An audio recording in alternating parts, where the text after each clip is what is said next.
পয়সা উপায় আছে।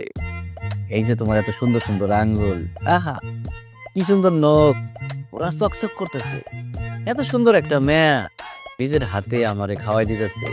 এই অবস্থায় যদি আমি একটা সেলফি তুলি আর সেলফিটা যদি ফেসবুকে পোস্ট করি, কি পরিমাণ লাইক পাবো তোমার কোনো ধারণা আছে?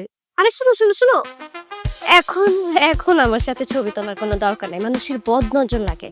আর তাছাড়াও আমি তো একজন সেলিব্রিটি, সো ও, তুমি তো টিকটক করো, টিকটক সেলিব্রিটি।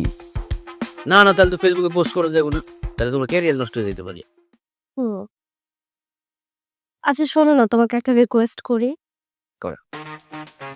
আমার না একটা ডায়মন্ডের ফিঙ্গার রিং পছন্দ, কিনে দিবা প্লিজ? এটা কোনো কথা বললে তুমি?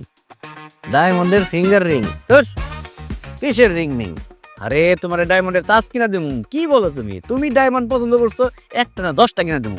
বিয়ার পরে তোমার একটা দামি ফ্ল্যাট দেবো 1.5 হিসাবে। সরি, তুমি কিন্তু আবার ভাইবো না যে তোমার অনেক টাকা পয়সা আছে এর জন্য আমি তোমাকে বিয়ে করতেছি। আমি কিন্তু সত্যি তোমাকে মন থেকে ভালোবাসি, এর জন্য বিয়ে করতে চাই। আরে আমি তো জানি তুমি যে আমার কত ভালোবাসছো, আমি যেটা সেটা বুঝতেছি না। এটা বলতে হয় নাকি বোকা?